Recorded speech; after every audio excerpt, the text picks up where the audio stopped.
What's poppin'? Welcome to the podcast. I'm your host, Katie. And I'm your other host, your friendly internet hood, Joey. Internet hood? Your friendly internet hood, Joey. Yes. Internet hood. Internet hood. You know, you ever go to the internet hood? It's a fascinating place to go to the internet hood. It's just before you get to the dark web. It's a fascinating place. Tumblr used to be there. What? Tumblr was just before the dark web, in your opinion? What about Reddit? What about 4chan? Okay. Oh wait. Yeah. No. 4chan's pretty good. Yeah. Right. Anyway, welcome to the podcast. Today we're going to be talking about Spider-Man No Way Home. Yeah. So, if you have not seen No Way Home, this is your only spoiler warning. Get out of here. Run. If you have not seen this movie, and you would like to not have it spoiled for you, don't watch this yet. Don't. Watch, listen. That is it. Do not listen to our spoiler talk. Don't do it. Yeah, that is literally your only warning. All right. That being said, holy shit, Tobey Maguire. We thought the same thing. I wish I just said Andrew Garfield at the same time you said Tobey Maguire, because I wanted to do that. Okay, so first of all, Hi, I hate. The first thing I want to mention is I hate the fact that Marvel gaslit their entire fan base for over a year into saying that Tobey Maguire and Andrew Garfield weren't going to be in this movie. Fuck you, Sony. We all knew. You guys knew. I guarantee it's somebody from Sony that did the leaks so that everybody would get extra hyped about it. Yeah. It's a good marketing technique. I understand it. It was surreal when it happened because I just set myself to be like, if it happens, it happens. A smart move it would be to do it. I would rather wait instead of just saying they're totally doing it. That was my stance. Exactly. That's how I would live with it. I'm like, yes. Yeah. But they did it, and it was good. God saw it, and it was good. So, funny story, though. Just before I went to see the movie, I got recommended some interviews by specifically Tom Holland and Andrew Garfield. And hilariously, 90% of those interviews were not about Spider-Man. He was trying to do Tick Tick Boom. And Tom Holland was trying to do, like, Uncharted. Was he actually trying to do Uncharted at the time? That's funnier to me. Because he Uncharted is one of the ones that he's trying to promote pretty heavily. But like, Tom Holland at least is 100% confirmed, so I know he was doing interviews for Spider-Man. Andrew Garfield was just trying to do Tick Tick Boom, guys. And you are all up in his grill of, are you in the new Spider-Man movie? Yeah. I don't know if Netflix will ever do another interview with him or put him in a movie anywhere near a Spider-Man film, because they only want to talk about Spider-Man, and the man's just trying to talk about this musical he's in, and it's like, guys, come on. Yeah. Props for his acting on that, though, was even greater than his acting in the movie, all honesty. Yeah. And the Tony Award goes to Andrew Garfield in bullshitting an entire fan base for a year. Yeah. Oh my god. Also, the luck on him having a movie he was already in anyways to try and go, guys, I'm in this movie. Why would I do two movies? Yep. I'm doing one movie. Yep. That being said, Andrew Garfield, love that man. Yeah. He genuinely awesome actor, genuinely really cool person. Yeah. And I would love to meet him one day and shake his hand. Yeah. And kiss it.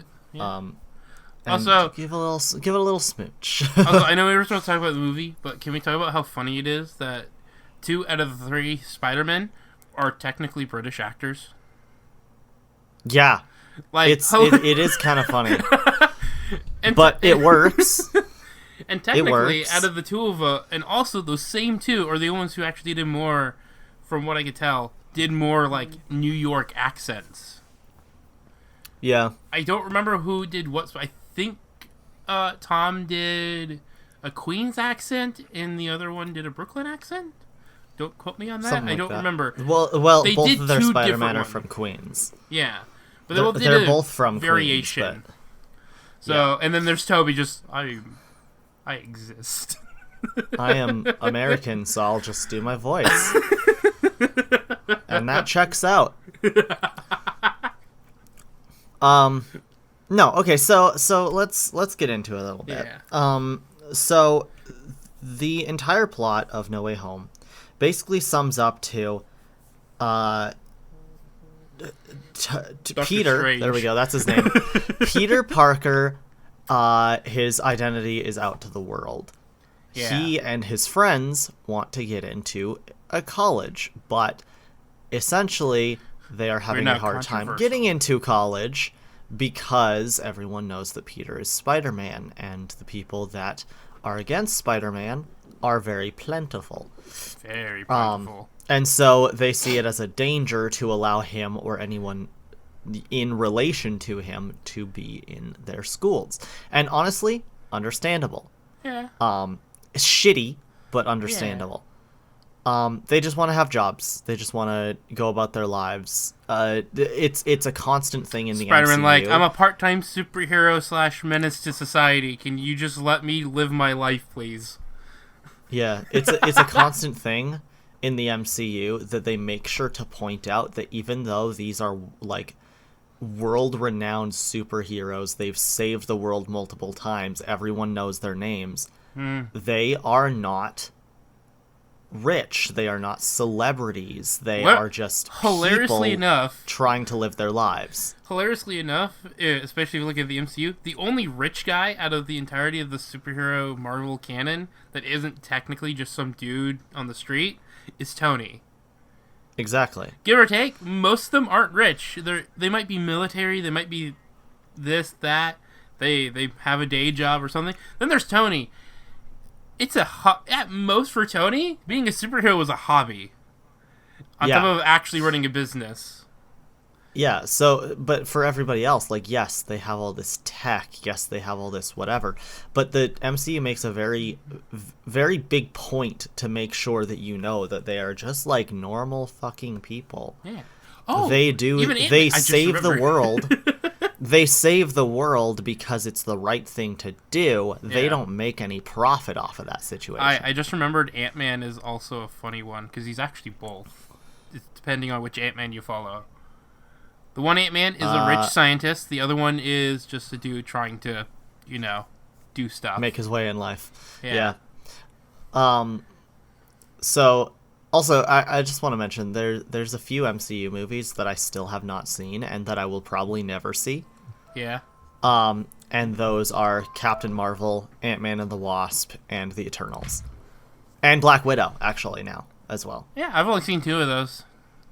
I liked them. I I don't- personally like them, but I understand. I don't feel the need to watch them. Hmm. And they just seem really boring and stupid. So I just kind of skip them. So that's my that's my take. When I come visit you and have to shoot and have you at gunpoint to make you choose between Miss Marvel or Black Widow, which would you choose? Miss Marvel? That one's not out yet. Oh, right. No, that's coming out later. Never mind. Hey, remember, I'm an ancient Captain fan. Marvel? I'm an ancient fan. I will never watch Captain Marvel. You could not make me watch Captain Marvel even if I was at gunpoint. Yeah. So you watch the Black Widow then, right? Or would you just take the shot? I would rather watch Black Widow than watch Captain Marvel.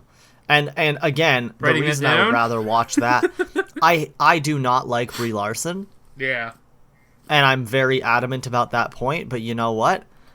I forgot his name, but Hopper from Stranger Things. Yeah. He's in Black Widow. He is a fun boy. So that's where I'm at with that. Yeah. And that's that on that. Yeah. But yeah, like, and also it's funny because everyone knows that those movies in particular are just filler. Yeah. Everyone knows that. And so that's why it's like, okay, these are the 4 or 5 movies in the MCU that are just filler movies. They were there to put a space in box office. They were there to fill up a Disney Plus upload quota for the year. Right? Like there might be everyone knows this, and that's why those are the ones that have done like the least well in theaters and stuff like that. They're enough of their own thing, and there's some things like I'm thinking about in Black Widow that can come back, but that's only if someone wants to take it, but they don't have to. So it's what is it? It's similar to Ant-Man and the Wasp, maybe? I don't know. There's some of them where they have ideas that can be continued into the MCU if they wanted to, but the stories themselves stay contained to themselves. One thing I really hate is the fact that when it comes to Ant-Man and the Wasp, it's like such a boring movie. It's such a side tangent. It's literally just like, oh, here is how he gets here in Infinity War. All right, cool. But like, you watch 2 hours just for the last 5 minutes to be the only part that's important. Yeah. And then it's like, okay, well, how do we make people go back and watch these movies more then? Oh, I have an idea.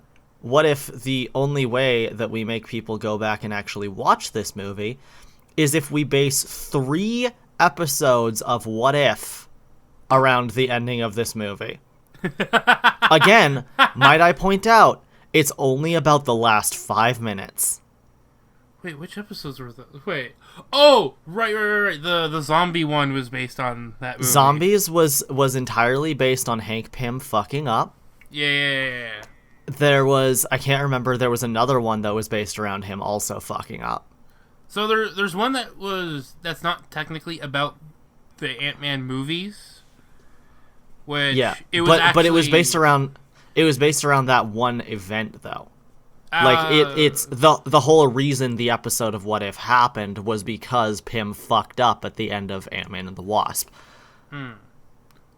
Like that's the situation of those episodes. So I'm trying to remember now. I don't remember how many of them actually has Hank Pym in it. Because the one I'm thinking of was more about the Phase 1 MCUs, or as apparently is known by the hardcore MCUers, Nick Fury's week. Where I'm not joking. I watched a video that said, yeah, it's Nick Fury's week. So because like the first like 5, like Thor, Iron Man 2, Hulk, and I can't remember all of them. Captain America, first Avenger. Yeah, all of them were Nick Fury's like week of talking to people. Yeah, well, and the first Iron Man as well. Yeah. So it's something that's like Hank Pym showed up in that one, but it didn't have anything to really do with the rest. Well, okay, but the episode where Hank is going around assassinating the Avengers. Yeah, that's the one I'm talking about, Nick Fury's week. Yeah, but also the reason why he's doing that stuff in that episode is also entirely related to his fuck up. Okay. But that movie doesn't exist yet in that time stream. Because it's Phase 1. I know, but Ant-Man and the Wasp is later. But my point is that it's boring as fuck and stupid, and they base 3 episodes around it. End of story. Hank's a good character if you get to it, but hey.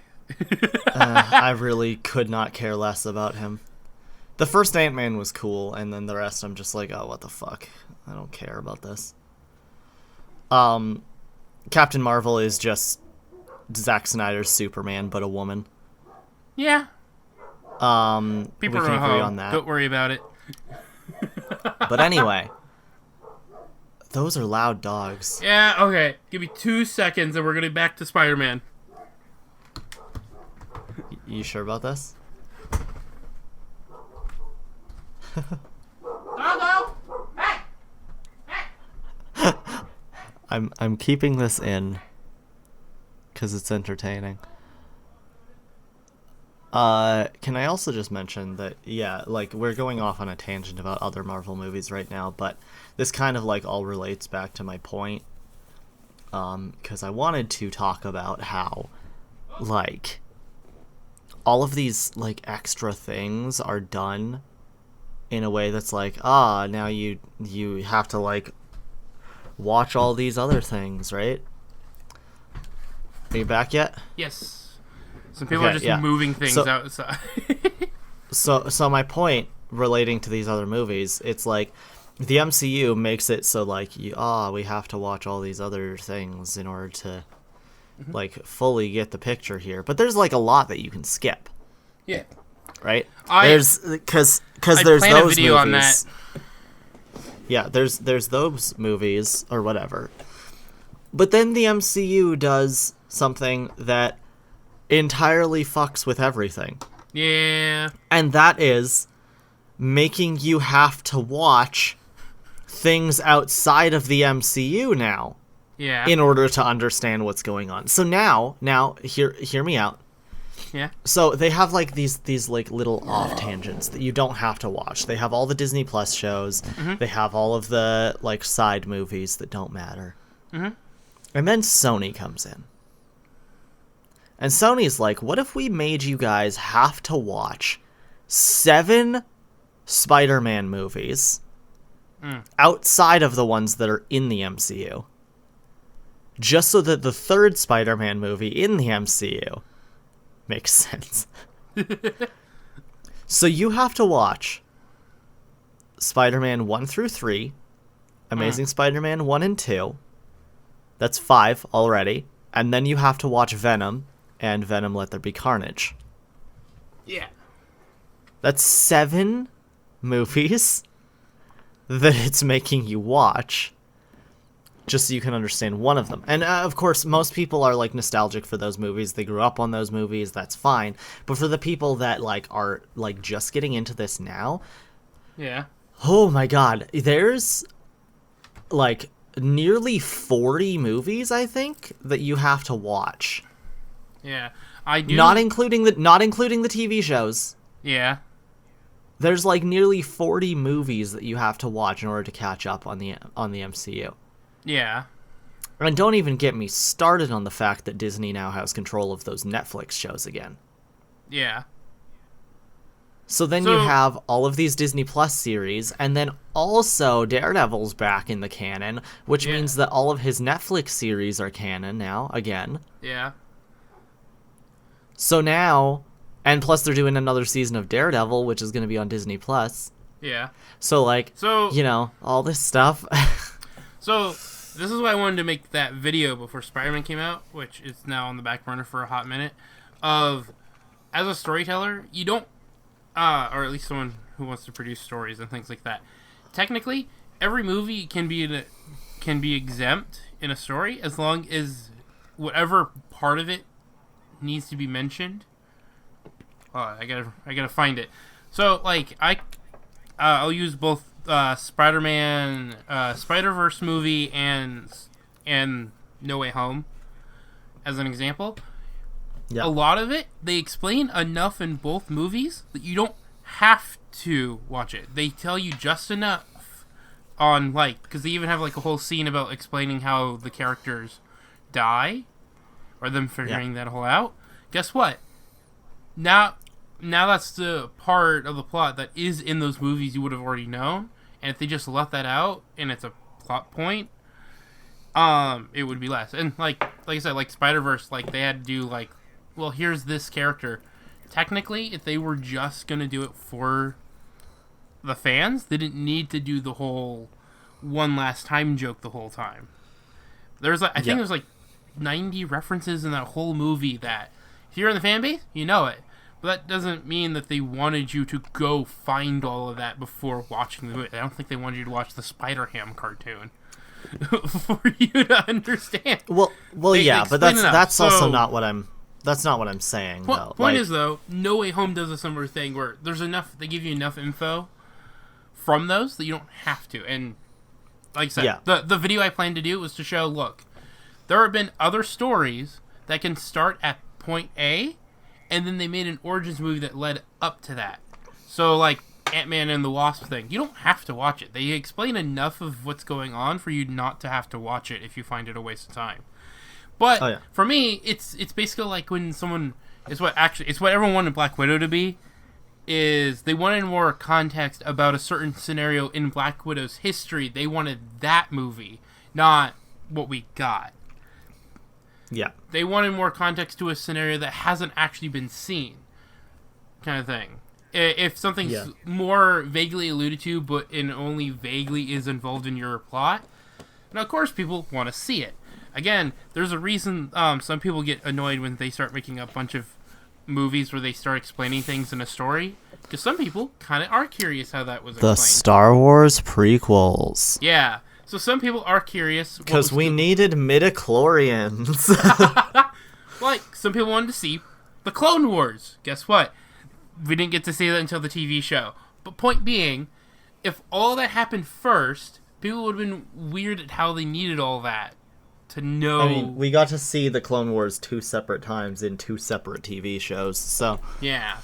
So, and I mean... the second one made the other one not canon, which was a little upsetting. So, and to be fair, the Clone Wars would be in the sense of good extra context to some development of the characters in that scenario, but other than that, it's usually, and the rest of the thing is going, yeah, the Clone Wars happened, and now the world has no Jedis.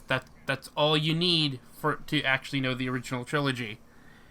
It's nice to see all of this, but it doesn't, yeah, and the MCU is the same way. There's a lot you can technically skip if you're not following certain characters and stuff. Like, I remember our one friend who I'm not, because this comes from multiple friends, but they're like, well, I don't know who this character is, so I have to watch all their movies. No, you don't. You don't. There have been other movies who just shoehorn a character in out of nowhere with no context. Yeah, but past. Okay, so with Spider-Man though, my point is a little different. Yeah. Because with No Way Home, it does not expect you to just get who these characters are. They do kind of expect you to know, at least some extent, these renditions of these characters, correct? It expects you to have watched all of those 7 movies. Yeah. Because and specifically, very specifically for this reason. Yeah. The only things that they talk about themselves personally are things that have happened since their previous movies. They don't reflect on events of the movie. The previous movies. Okay. The only situation where they do is when the villains talk about how they died or how they or what their last events were before they got taken into the new universe. So yeah, my point is let me real quickly say how clever one of the jokes was for it both being funny without context and funny with context.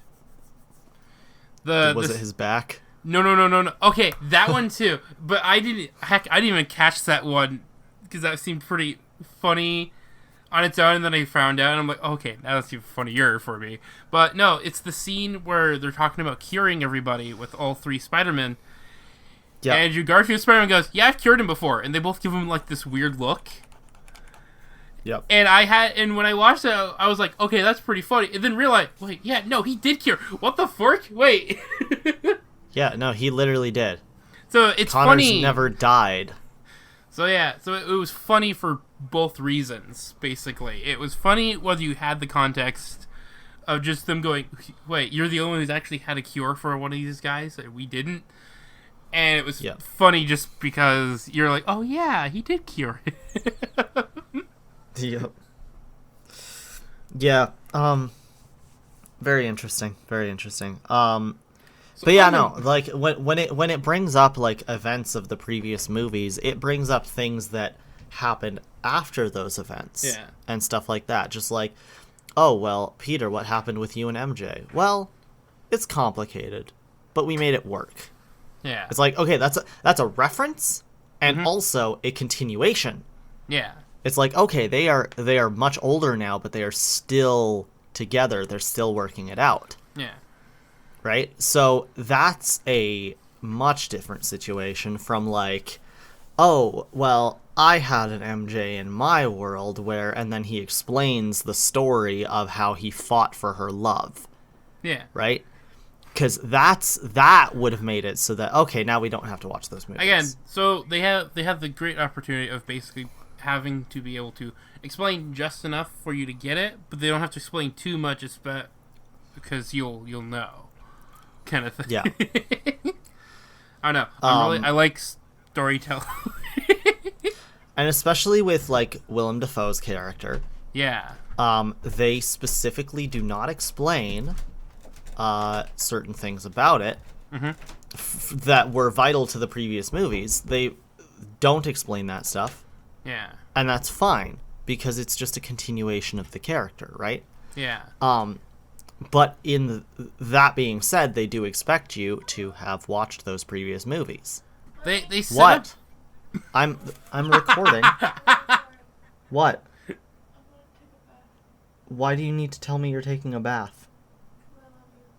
'Cause you love me? Okay. It's to make sure that she does... I love you. She doesn't Anyway. get out of the bath in time, to go check on if she drowned or not. That's why you have to let people know you're taking a bath. I mean, I'm going to work soon, so I won't be there either way. But yeah, so it expects you to do those things. Yeah. It expects you to watch those movies. It expects you to, go back, know who these people are first. It especially expects you to do that with Eddie Brock. Ooh, actually, better. I can now think of it. It's not just expecting you, but it's getting you to go. I should go watch those movies. That's why it's good storytelling, because it can work without you knowing, but because But you also, have that, you can come back and watch all that and watch it again and go, But you're saying that from the perspective of someone who's seen it before. Yeah. If you watched No Way Home and you had never seen any of those other Spider-Man movies, yeah, you would be so confused. Mm. You can't even tell me that you wouldn't. You would just be like, oh, okay, these are apparently Peter Parker also. Yeah. And they're talking about, like, they've gone on so many adventures and whatever. And I have no clue who the fuck they are. Yeah. So it's like, you have no clue why the hell Andrew Garfield is trying to be, like, the Peter B. Parker mentor type. You have no clue why Tobey Maguire is so old and knowledgeable about all of this shit. You have no clue why he and Otto get off so well on the right foot the moment they see each other. You have no clue why Toby steps in to save Green Goblin from getting stabbed by Tom Holland. You know what? I just realized that reasoning just now. Don't worry about me. Don't. You literally have no idea why anything in the movie related to those other characters is happening whatsoever. So you're saying there's a lot of it's literally you're walking into the theater and being totally cast into the dark. It's a good experience, but you have no clue what's happening. Okay, I get, like, there's parts that feel like they're alluding to something you don't know yet. If you've the only watched part it straight off the bat. Got it. Yeah. The only part that ever gets explained is, these characters are dead in their universes, and here's generally what happened to them. Okay. Got it. Get your point. But the only situation you have of like a relationship between Otto and Peter is, I had my hands were around his neck, and then I ended up here. Besides that, it's like so you have no other interaction between them up until they see each other, and they're like, Otto, how have you been doing? So and they have a really tender moment. So it kind of feels hollow if you were to see it without any other context, but some of it's very rich. But I got it. Yeah. So that's my point. I know it kind of was like a big like tangent there, but you know what I'm saying. It's a big part of the movie. We have to talk about it. That's exactly. Well, it's the main plot of the movie, right?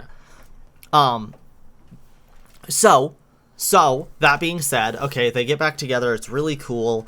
They're fighting all the villains. They're trying to bring them back. They're trying to cure them. Yeah. I have a little issue. Yeah. With the fact that they were trying to cure people, certain characters that didn't want to be cured. Okay. Right? Yeah. So they're at that point forcing them to be normal at that point. So they have these gifts and stuff like that, but they're forcing them to be normal. And it's for characters that aren't like necessarily villains in a way. So like Sandman. So Sandman, actually, in Sandman's case, it's better for him that way. That is actually what he wants. At the end of the day, True. He didn't want to be Sandman. He didn't really like being the Sandman, so on and so forth. Yeah. Otto, at least his cure doesn't actually remove the gift. It removed the problem of the gift. Exactly. It removed what's the good term? Like, 'cause it was a good gift, but it removed its influence. Yeah, it removed its actual downside, so it's not bad. Electro, I don't remember. Electro literally, his main goal was the fact that he wanted to become pure energy. Yeah. So he dies because he literally gets rid of everything that makes him alive. Yeah. But now they take away the one thing he wanted. You know, he never wanted to be like that big villain type. He just wanted to become energy because it felt good. Yeah. So I would say like removing his powers removes technically curing him. And I think some people were saying like it's most of them were sick in the head is the problem. And that's what their actual cure should be, and not the powers. But in like 3 of the cases, you needed to cure the power to cure the mental illness. Electro and Goblin are that case. They can't have their powers and be mentally sane at the same time. Doc Ock, out of all of them, is the only one who could technically keep his powers and be sane. Because that's how they were designed in the first place. While Sandman didn't matter. He could keep his powers to be a superhero, or he goes back to being just a normal crook and a normal father doing his normal thing. Like, it doesn't actually affect him that much to change if he has powers or not. I mean, I don't remember if Sandman ever got an anti-hero arc exactly, but that's the thing. And truthfully, he did. Funny enough, Sandman was never a villain. Yeah. In the Raimi movies, he was never a villain. He was only looking out for his daughter, and he was doing what would keep him alive. Yeah. So, and I think my best example of this, to keep it in Spider-Man, is Venom. Venom has always been cured by removing the symbiote from Eddie. The big thing Except in Spider-Man 3, where he gets fucking killed. Yeah. So, big thing, though, is just like the rest of these, though the powers were the mental thing. Removing Eddie from Venom is usually the thing. Yes, you lost a guy who's a hero that could technically do the thing. But here's the thing. If he actually mentally prepares himself, which in most cases he kinda does, or at least has a better reason to reacquire those powers, other than just wanting to be powerful, he can regain it. There are they know kind of the freak accident that created Electro. If Electro was more stable to use those powers, again, he can do it, and then they have a way to revert him back if he can't actually handle it. Or, some a way to do it. Point is, it's not the worst problem for most of them. Yeah. Yeah. So, it's mostly... They are gifts, but some of the gifts had things or responsibilities the people who had them are not capable of. Yeah. With Goblin being the hard, he can't have both. He's too nutty with the powers, whether that's his fault or not. The powers mess with his mind enough that it's a no. Yeah. Well, Ock is and I allowed mean- to be both because he can accept the responsibilities. You know, make sure his Yeah. ship is, you know, not friable anymore. That's his big problem. Yeah, well, and then also, yeah, in the case of Norman, like, he would need that cure in order to return back home and be a normal person, right? Yeah. So that makes a lot of sense. I completely forgot But- the lizard was there. So the lizard, was The lizard, fine. the but the he was- lizard was fine. He ended up being fine. He was fine before. He can be cured. Again, it's kind of the power or the continual use. I'll just say the lizard form and all that, at least in the sense of the Andrew Garfield movies, was more like an addiction. Which actually now Yeah. I think it's kind of treated always like that. Now that I think about it, so him getting rid of it is usually a good thing. And I'm Yeah. trying to remember if the comics ever had him as an anti-hero at all, because I think it was really like Lizard? I don't think so. I think there was only one case where the lizard was basically just Dr. Connors in a lizard form, and he was fine, and he could be a hero, and that was once. Other than that, lizard has to be cured. Sadly, the responsibility from the gift is too much for him. He needs the gift taken. He can like still work on it, and He can still whatever, work on it. Again, but he can't test it on himself anymore, yeah, which was his problem in the first place. yeah. I 'Cause mean, he used himself to test it on so many times that he became an addict. Yeah. yeah. If we want to talk about real crazy and about Connors, is literally, the lizard is a cure, so they had to make an anti-cure to a cure. So Yep. wrap your minds around that one, little boys and girls and everybody in betweenies. Okay, so then, they have their big fight at the end. They cure everyone, and Tom Holland's fight with Green Goblin. Yeah. Because the whole movie is like kind of leading up to this part where Tom Holland, has his whole Uncle Ben experience. Mm-hmm. Which obviously there was an Uncle Ben in the past. Yeah. And it's Uncle probably Ben still died. the That responsibility was- thing happened. I doubt it. My headcanon, because I don't think they're ever going to go back on it, it's probably what Ben and her would have said was the whole responsibility thing. Yeah. So what I found out is the actual thing they put on her gravestone in that movie is the same phrase they put on the gravestone in the video games, or in the recent video game. So, and I can't remember the quote right now, but it's basically, Ben's is the good thing to keep at heart, or keep in the head, and hers is the one you keep in the heart. Yeah. Helping people is not a bad idea. Or, I guess they say they're both hand in hand. With great powers, great responsibility.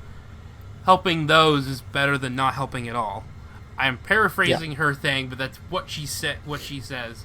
So, basically, the whole Uncle Ben scenario that we have here is she's playing both in that sequence. It's kind of reiterating the responsibility, but also combining it with her thing that's been recently. But I don't think Tom Holland's Spider-Man had that same experience with his Ben. Yeah. Because that moment where Uncle Ben says that to Peter is part of the caveat that makes him become Spider-Man, right? Yeah. And Tom Holland did not have that in any of the previous movies up until this one. That's why I think Tom Holland's Spider-Man didn't have the same Uncle Ben experience that everyone else did. Also, might I mention that at the end of the movie, May's grave is not next to Ben at all. I think I will consider that just an oversight of them, because they kind of just wanted to keep Ben kind of away from Tom Holland's thing, because they did have a thing with him wearing a suit in one movie, being a Ben suit, but like it was super nonchalant. So it's weird to me that they don't have him, even though. But I think it's kind of maybe... like a loose thread that they're like, we kind of want to use him, but we kind of are done using Ben for this. I think that in reality, this May was just a single mom. Okay. I think there was no Ben. And I think that's okay. I mean, it could. I mean, we could even go a step further and go, Ben died way before he was even involved. So that could still be Ben's suit that Peter wore. That's also possible. So she's probably... So it could be that, too. Like, Ben may not have died around the time of the whole Spider-Man thing, or maybe he was, but, like, again... Like I said, it's that weird, funny thing where sometimes you can take a character and go, well, he's there, but maybe he had just a bit of impact on the story this time, and it needed a different impact on this one because they kind of kept it out of the plot this whole time. Yeah, but either way, this May was a great single mom. She was caring, and she was the Uncle Ben that Tom Holland Spider-Man needed. Yeah. In order to actually become Spider-Man. It's just sad that it took him 5 films to do so. That's funny because 6 actually. I actually watched a video about when they became Spider-Man scenes, and the person and there was discrepancies in the comments on that video because the video they used for Tom Holland was when he was lifting the debris. That's a good scene, but I don't think that's when he became Spider-Man. So, for me, I think Tom Holland has steps to his Spider-Man. There's step 1, which would be the primary Uncle Ben start, where I have my thing is basically if Uncle Ben was around, again, I don't think we can only headcanon all this, is that he was at least some inspiration for him to kind of just skip the usual Spider-Man step of doing wrestling and things. Because here's the thing, Tom Holland also started with only superheroing in the DIY suit. Most versions of Spider-Man who use that suit are wrestling or doing very un-Spider-Man things at the time. He was being Spider-Man in that suit. So something was... He was being a hero, but like my point is he called himself Spider-Man for sure. Yeah. But actually accepting the roles and responsibilities of that. Yeah. Like and said, becoming the best form of the hero that he could possibly be. Yeah. That's what I mean by becoming Spider-Man. I call him inverse Spidey because because the development's in the reverse. He gets the response. He already sees how being. Oh, what do you call it? He sees what the problem is, and now goes okay, and now that helping people things and whatnot. He knows how it can help because this Peter Parker grew up in a world next to the Avengers. Yeah. That is how he can help. Also, there's in Iron Man 3. The little boy, yeah. There's a little boy. Wait, that's not Iron Man 3. That's Iron Man 2. That's Iron Man 2. Is that Iron Man 2? Stupid. It's Whatever. Iron Man 2. I don't know. I watched Iron Man 2 one time when it came out. Anyway, in Iron Man 2, there's a little boy that Tony Stark saves. Yeah. And that boy is confirmed to be Peter Parker. You know, after some finagling and theorizing, they were like, yeah, we'll go with that. I mean, Kevin Feige said it himself, so I'm going to just trust that he... Truthfully, if Kevin says that was the point the whole time, that'd be a big brain, because I would never have thought of that until after I introduced Spider-Man to the MCU and went, okay, everyone has been saying this, I'm going to take it. That's not a bad idea. That's great. Thanks, guys. Well, yeah. Whatever the case was, he said that was Peter Parker. Yeah. So you know what? You can say you can say that Iron Man was his Uncle Ben because he gave him the way of looking as a hero.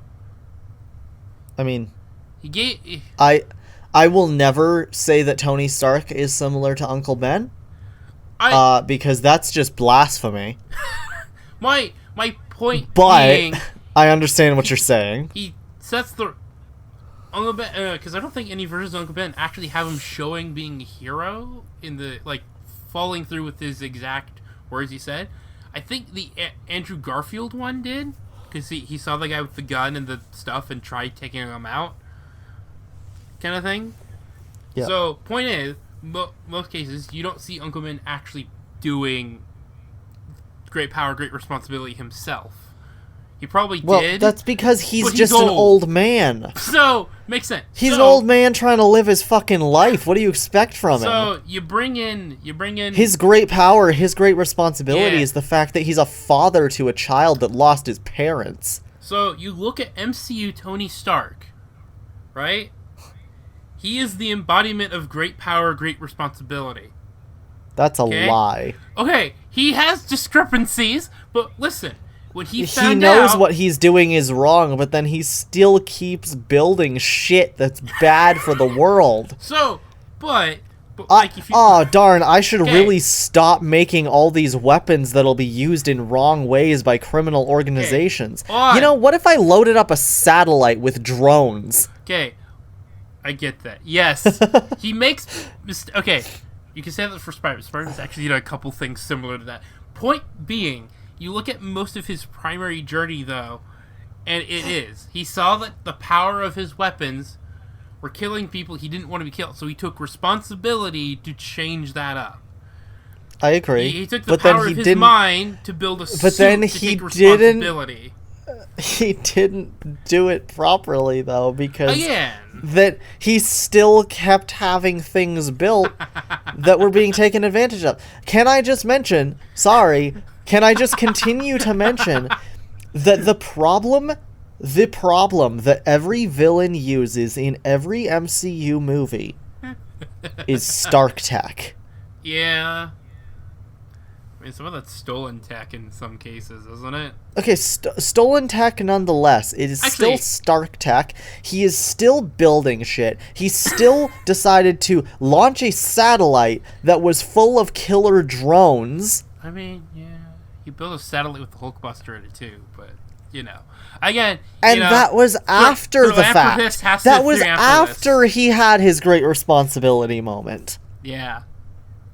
That was after the man in the cave that helped him survive and get out so that he could take back his life and claim that responsibility.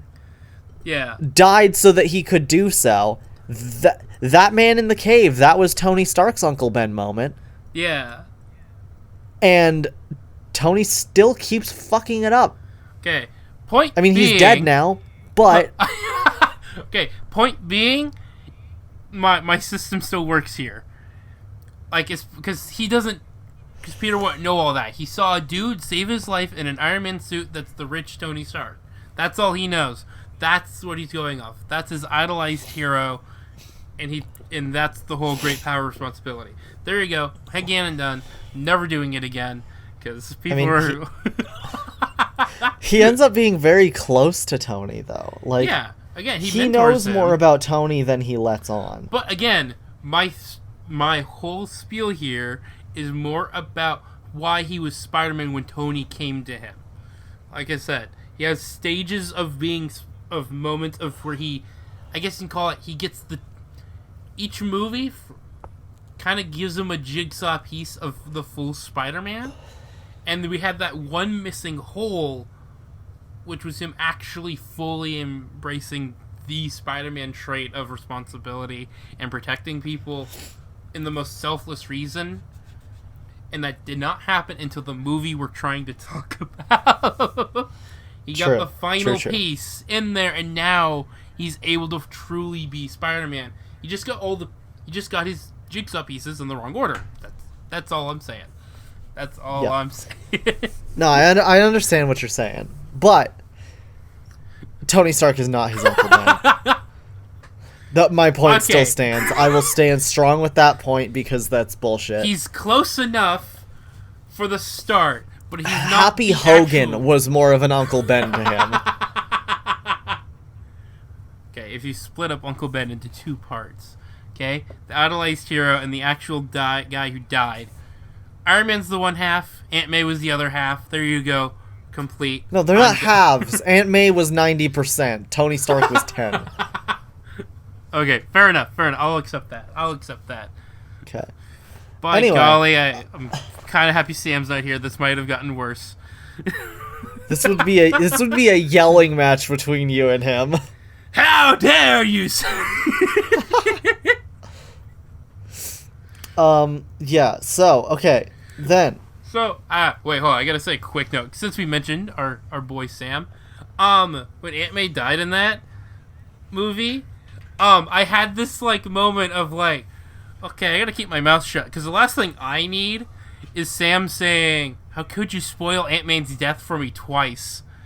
He'd have 2 nickels. He'd have 2 nickels. True. And I'd be like, I don't Spider-Man want PS4 as well. because I did so that sad. to him. So I wanted to make sure he fully watched. I think he mentioned it something way before that. But literally when it happened, I'm like, I'm kind of happy I don't have to do that to him twice. I'm happy about that. That could have been, our friendship would have been dead entirely if that was the case. Please, no more Aunt Mays. No more Aunt Mays in any Spider-Man media. I do not need the opportunity to wreck a friendship on this. Please. Okay, but okay. So the next thing. Yeah. Because this was an entire tangent of me wanting to talk about the final fight between Tom Holland and Green Goblin. Yeah. So my point, is that, you know, the whole movie, like, leads up to this big final encounter between Tom Holland and Green Goblin. Mm-hmm. Where they essentially duke it out, which is one of the most raw things in the entire MCU. Yeah. It is literally the one moment that, like, really, really, like, messed me up. So, funny story. I heard that, oh no, I forgot the actor's name. But, Green Goblin's actor said, yeah, Tom, just lay it in on me. Hit me hard. Go for it. Do it. Yep. I'm like, bruh, you're like, how old? You're gonna just make this kid just... He's 70. Holy cow. So after their fight scene, because Willem Dafoe refused to let anyone else do his stunts. Oh, yeah. After their big fight scenes, they had 2 of them. Yeah. They apparently both, like, collapsed on the ground. Oh, no. And were completely exhausted. Yeah. And honestly, understandable. I can understand. That felt bad, yeah. They were so just raw together, and that was so good. Definitely, like, one of the, like, best moments of Tom Holland's acting, I think. Yeah. And honestly, if there was an Oscar that could go out for a Marvel movie, could it go to Willem Dafoe, please? Thank you. Yeah. But yes, okay, so they're having their final fight, or whatever, and one of my favorite lines in the entire MCU now is the part where Tom Holland says, I just want to kill you myself. And Willem Dafoe responds with just, attaboy. Yeah. That is fucked up. Yeah. And I love it. That whole final fight between them is just so good. So good. I hate that it's on the back of a giant Captain America shield. See, I would just call that good, what is it called? Some of like the Iron Man jabs things. Yeah. I feel like it's a good callback to the other character that has always been Spider-Man's model for being a hero, which is Captain America. Yeah. Spider-Man is technically a good mix of both Iron Man and Captain America. So them doing this on the Captain America shield, if it was intentional or not, I think was pretty perfect. Yeah. Love that. Yeah.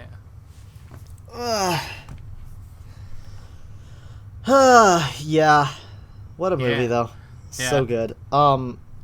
Just generally, I think it's one of the better movies in the MCU. Yeah. Oh! Um, Okay, wait. Before we talk more about oh. I just remembered, I haven't told my story yet. Okay.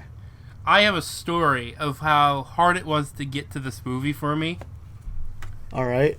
So, we were, me and the fam, we're supposed to go see this movie Sunday. We got snowed in. Okay. Welcome to the United States, where a couple inches means everything's been closed down. So fine. Love that. Me and my sister decided to go play in the snow that day, and we're gonna go watch it Monday. Problem number 2 arose.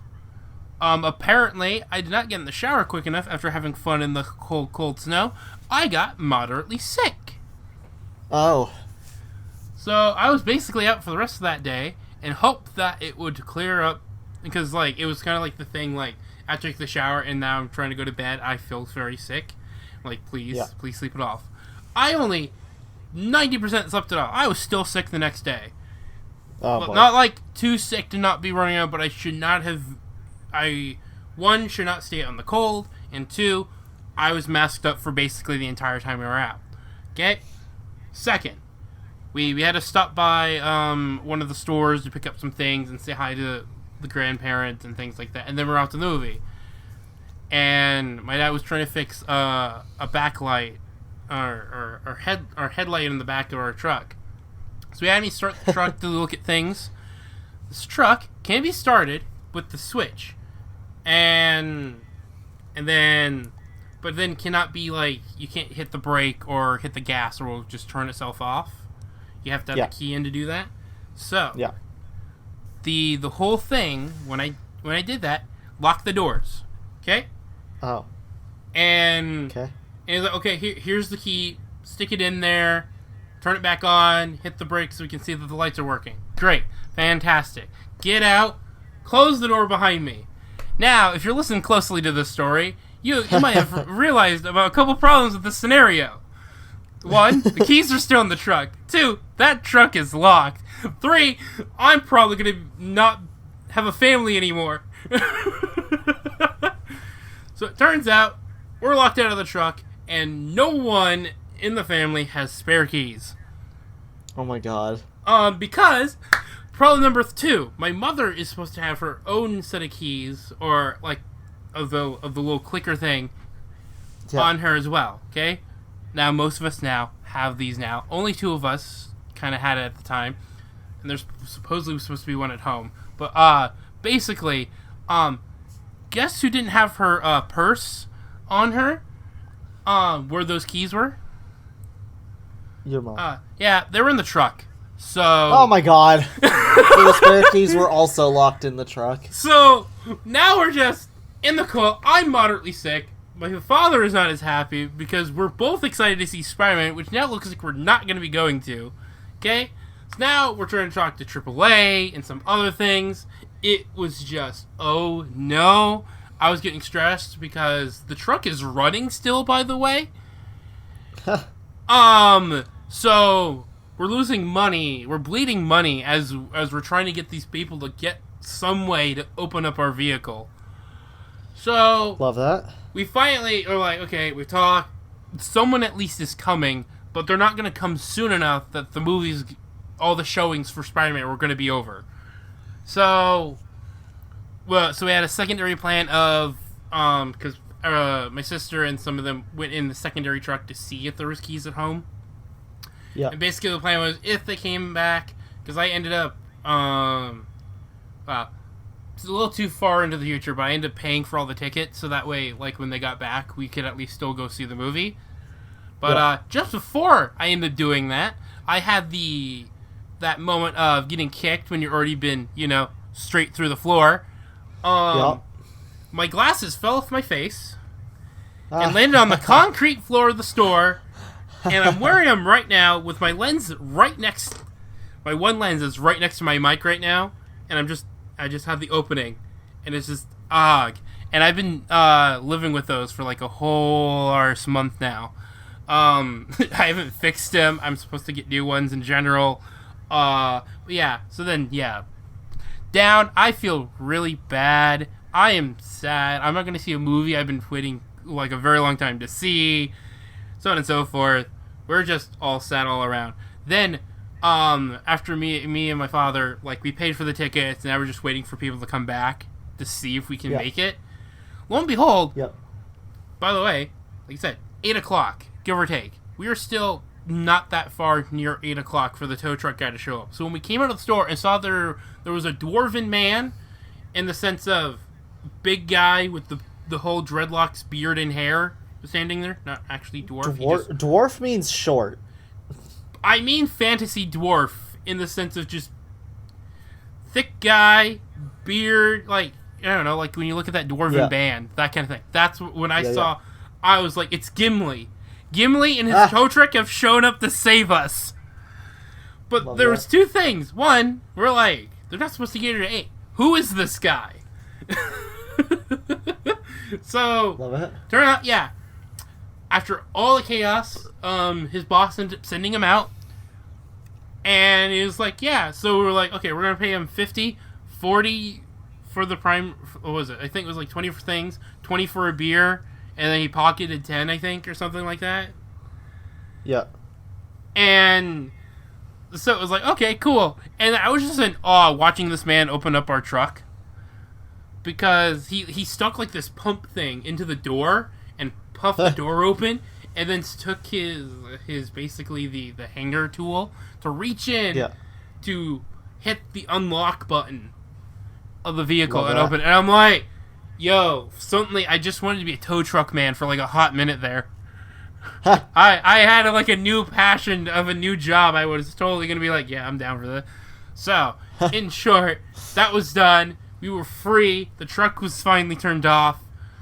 After me, just awestruck, I left it running for like another 20 minutes because I forgot. The doors are open. I was just in awe of this man's simple job after being in the cold for like who knows how long. And so I'm like, yes, turn it off. The rest of the family gets there. We go to the movies. We watch the movie. Boy, howdy. It was a religious experience just because of how gosh darn shiny the rest of my day was. I love that. Like, oh my goodness me. It's probably been a pretty good experience on its own, but it was probably just a heavenly experience because I didn't think I was ever going to get to see this movie. All my friends already seen it. I haven't. I wanted to avoid a lot of things. And it was like, yes, thank you. Thank you for letting me see the movie. I love that. Yeah. I'm so proud of you. Me too. I can't believe half of that was my fault, but primarily it felt like the fates were after me specifically because, oh boy, and I definitely felt that when the glasses broke. I'm like, it's me you're screwing over, not my father. Got it. My father's getting screwed over because I'm the one they don't want me to go see the movie. I get you. Okay, screw you. So yeah. Love the movie. Happy I got to see it. It would have sucked if it was a bad movie after a day like that. I gotta admit. Like, I already said, like, the glasses was, like, my lowest point. But could you imagine if this was, like, if it was kind of like I like Far From Home, but if it was like Far From Home, you know, it would not have been a great day for me, would it? No, not at all. That's fucking awesome. So, happy with the movie. I liked their interaction with everybody. I don't tell anybody else, but I did cry during the sequence, them talking about the responsibility sequence. Oh, yeah. So, a tear did roll, and I was like, no, I cannot be this emotionally invested, can I? Oh, no. Dex was like, oh, I never cry during superhero movies. They're too comic booky and whatever for me. I cried. She cried 3 separate times during this movie. Wow. I've only cried once, but that's because I'm a hardened criminal. That's what I am. She cried during the Aunt May section. She cried at the end, And she had a little bit of a sniffle and misty eyes during the point when Andrew Garfield caught MJ. Oh, I was celebrating that. I didn't cry. I was just like, yes. That was such a good part. Rather than relying on his webs, he just went down and did it himself. And I've seen the breakdown of him apparently going for the web and then going, nah, I'm jumping for it. It's like, oh, I didn't notice that. I just saw him jumping for it, and it was like, good move, man. You learned something. That's all. Pretty much. Even funnier though, I saw the scene of the other Gwen Stacy and Tobey Maguire during that. Don't think that was intentional, but I did see tons of memes about it after the fact. Of like, what happened to your Gwen Stacy? I caught her. Love it. Yeah. But yeah, it's a good movie. It's a good time. I love Tobey Maguire stepping in and stopping Tom from killing Green Goblin. I thought you were going to talk about him walking in during the scene where all the two Spider-Men meet each other. That was fine, but that's not like, I don't know. That's whatever. Okay, if I want to say two things, because you so far have been the only one kind of negative for small bits, or like the parts that you're like. So, as a special effects guy, or getting really into special effects, there are two primary points of this movie where I was slightly like, oh, I'm kind of sad that's not as good as it should be. Because I know where the budget went. It was definitely the final scene, give or take, and some other minor things. So, Doc Ock's de-aging looks funky. Still a little bit. So did Toby's. Toby didn't get aged down that much, so it was fine. I didn't know it. But you mentioned Toby, but funny enough, him walking in through that thing threw me off. Because he definitely looks like he was on a green screen on that, and then he was finally in the set. So I'm like, okay, I get it. I know where the money went to. I get it.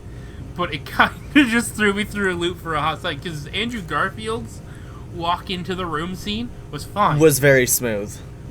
Smooth. And then there's Toby's like, I'm not on green screen. I'm totally walking through the... So it's like, okay, I love this movie. Truthfully, this is one of those things where it's like, any negative thing is just just kind of fun trivia more than actually bad. Exactly. Like, I mean, they had the smoothness of him going up on the wall or on the ceiling was amazing. Yep. I need behind the scenes of that, because there's it looks like it was a one-shot scene that they cut up, so they had to do it all in camera. So I'm very curious what in the world they did, because oh my goodness me. Yep. So the next thing I want to talk about, because we should start wrapping this up here, is some of the stuff that's going to be happening soon. Yeah. So we all know Morbius is happening. Yeah. My uncle hates it. Why? Because he's not a Spider-Man fan. That's why. Well, he's like, then cool, I don't... vampire. And I'm like, but it's Mobius. It's Mobius being played by Aquaman. Bruh. Whatever. So we got that. And then we've got stuff with Doctor Strange happening. Yeah. That's going to be directed by Sam Raimi, which I'm very excited about. Oh. I did not know that part. Yeah, Sam Raimi is doing Doctor Strange. Ooh, wait. That's actually sorry, quick note. Because Sam Raimi has done horror comedy / superheroes. Yeah. Doctor Strange is actually not a bad choice for him then in that respect. That's my point, yeah. Horror movie. Yeah, so then we've got the fact that Andrew Garfield and Tobey Maguire both signed on with Sony for more Spider-Man movies. Nani? And one of those movies that is confirmed right away is Amazing Spider-Man 3. Oh.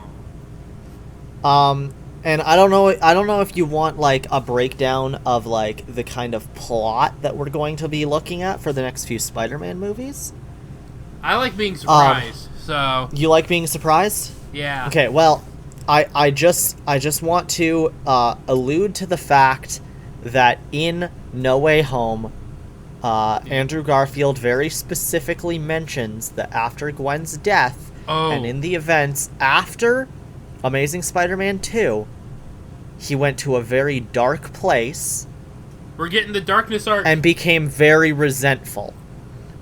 I don't remember what the arc is called off the top of my head right now, but there is a the black suited Spider-Man arc where he just goes ham and killing people. And yeah, I can live with seeing Andrew go down on that. That is the path that people are thinking that it's going to be. This is also partially confirmed due to the fact that Sony also confirmed the Venom movies take place in the Amazing Spider-Man's universe. Huh? So Tom Hardy Venom is canon to the Amazing Spider-Man 1 and 2. Ooh, that's only funny to me just because of the joke they made about him never seeing aliens yet. Yeah. And they're like, oh, you guys got aliens? Like, bro, you're gonna get Tom Hardy. But also keep in mind that in the Venom movies, Tom Hardy doesn't live in New York. Yeah. I know that. And so at the end of No Way Home, when he says, "Oh, we're going to New York." So then, because Tom Hardy's Venom knows that Peter Parker was him, he'll go to New York looking for Spider-Man, only to find it's not the one that he thought it was. Yeah. That'll be interesting. Ooh. Okay, this is probably overselling. Oh no, yeah, no, that would be after. Never mind. Timelines don't work out. Never mind. Kill my idea. And then the next thing that is very vital to note is that Tobey Maguire's parts are pretty much, from what I can tell, they're not going to be giving Tobey Maguire a solo movie again. At least that's not on their plan for a while.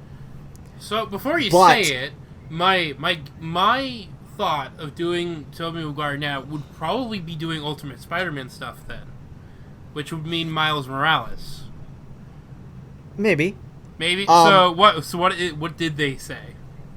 What they have said so far is that Tobey Maguire will probably not be getting his own movies anytime soon, but their current plan is that they're going to do a sort of Doctor Who scenario where whenever they have a big crossover, Tobey will be there. Okay. I mean, Tobey's not doing much in his career, so that sounds good. They're wanting to do like big arcs with individual movies that will always lead up to a Spider-Verse crossover. Okay, sounds good. That's always fun times all around. Exactly.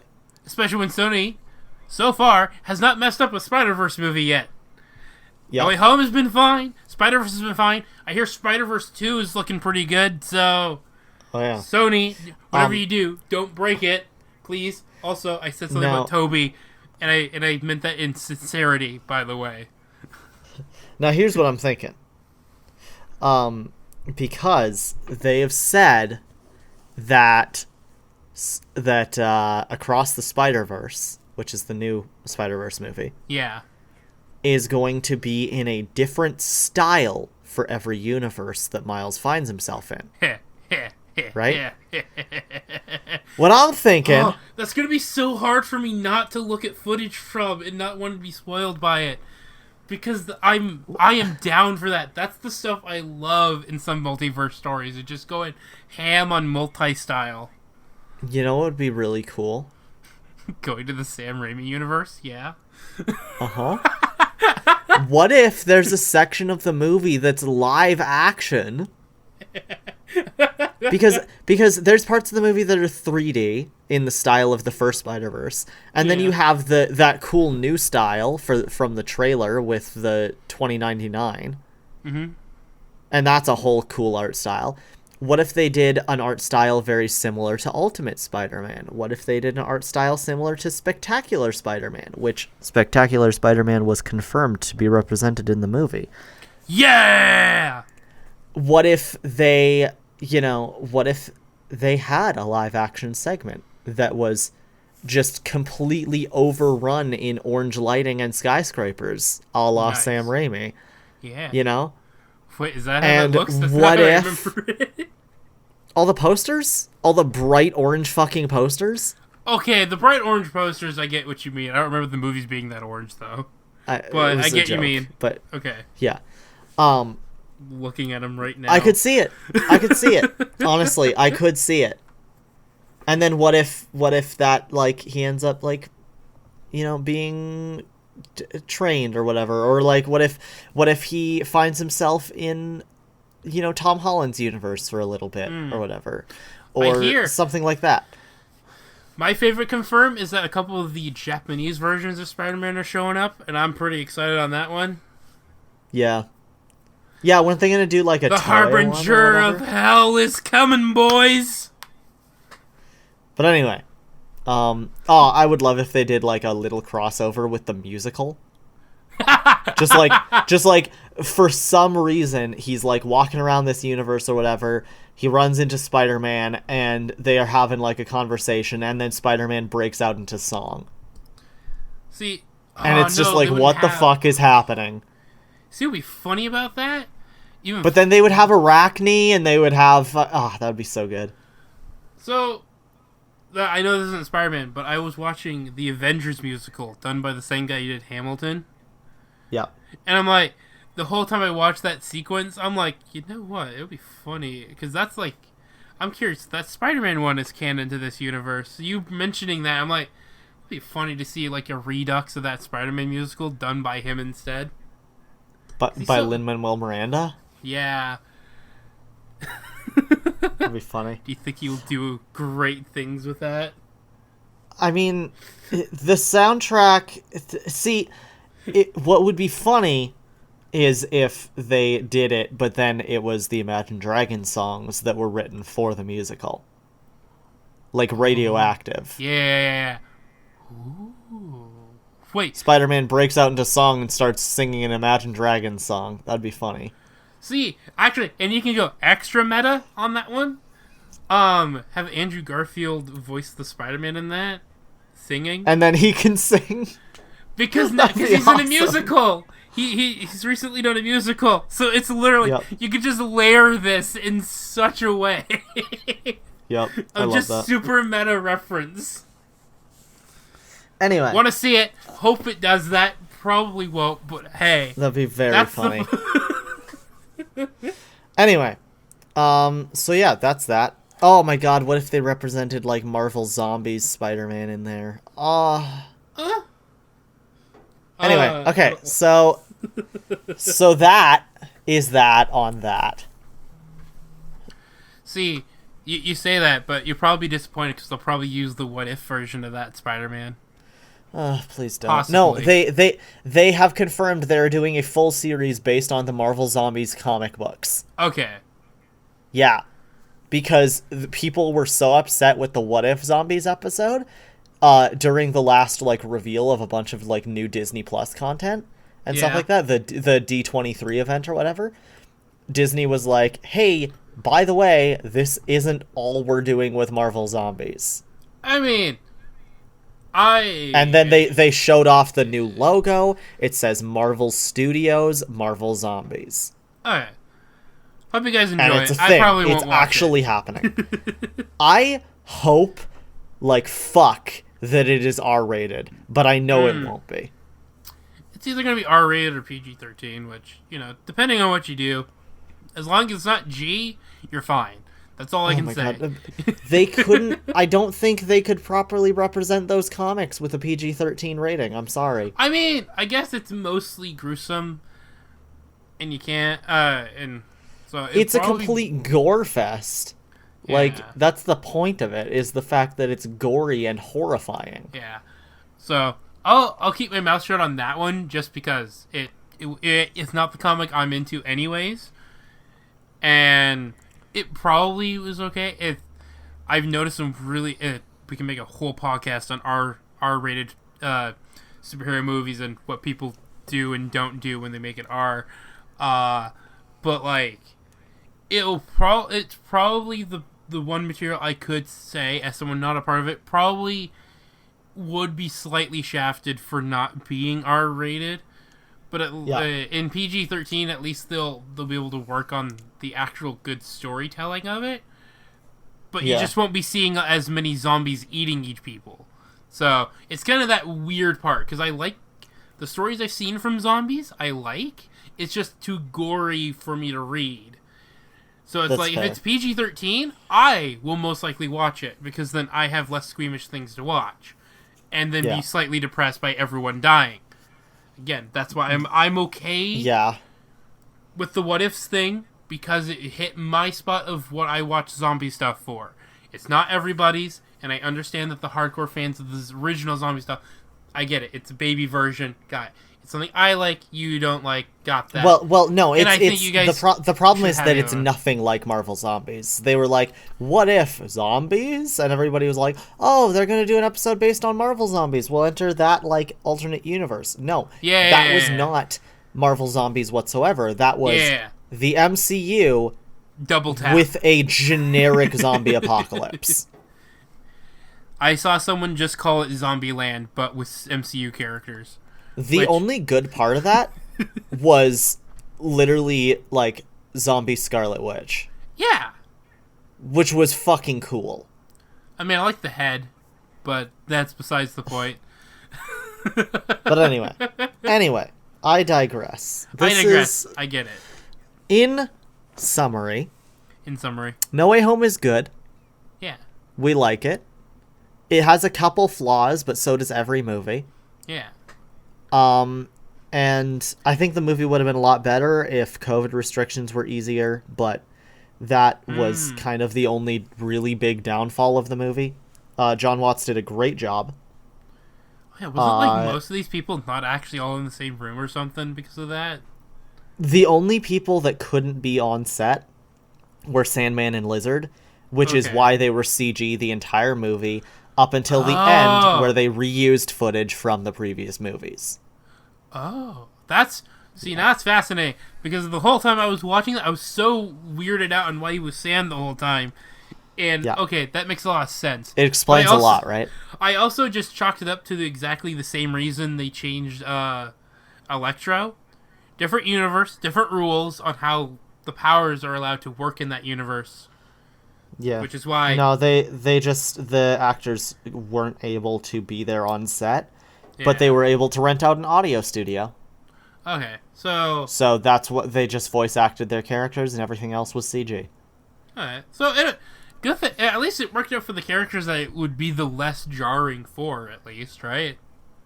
Yeah, exactly. Because literally, because we could have, like, looked right on out with Dafoe not being in that movie, or at least on set with everybody, and that would have probably shafted the whole thing.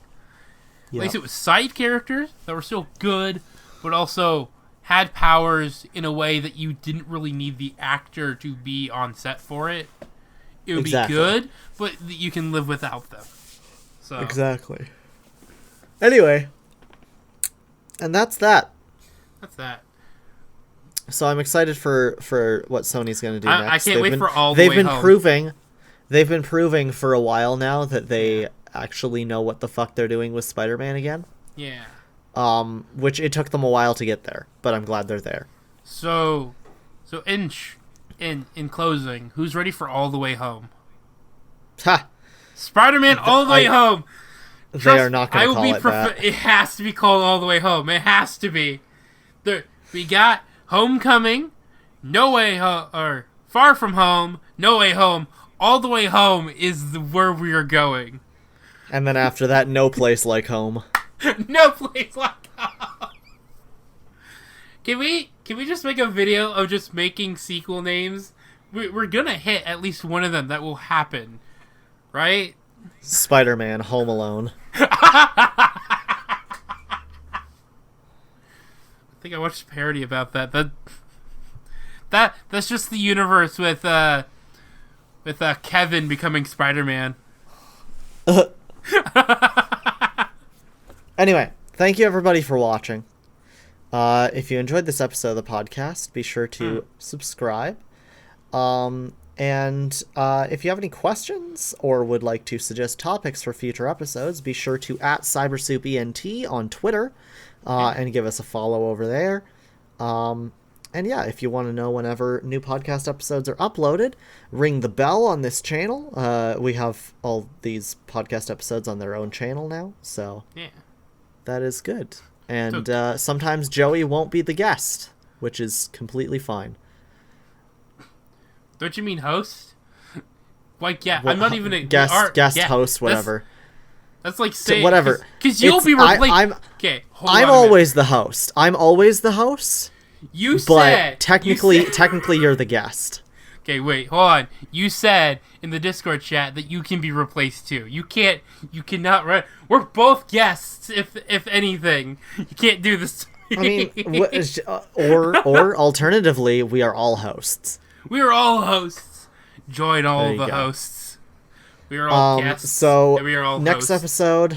episode, Jonathan Higgins and I are going to be talking Five Nights at Freddy's. So be ready for that. That's going to be good.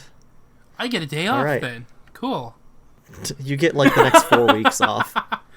Are you just all right? Is it just Five Nights at Freddy's for the next week? What? Nice. I don't know. These episodes only come out every 2 weeks. Are you okay? Right. Okay. Yeah, I'm fine. It's only going to be Five Nights at Freddy's for the next 2 weeks. Yeah, because there's only going to be one episode in 2 weeks. What do you expect me to... You think we're going to do a podcast a day? Podcast a day for every Five Nights at Freddy's game, obviously. Yes. Gross. Anyway, alright everyone. Goodbye. Have a good night. Sleep well in your beds.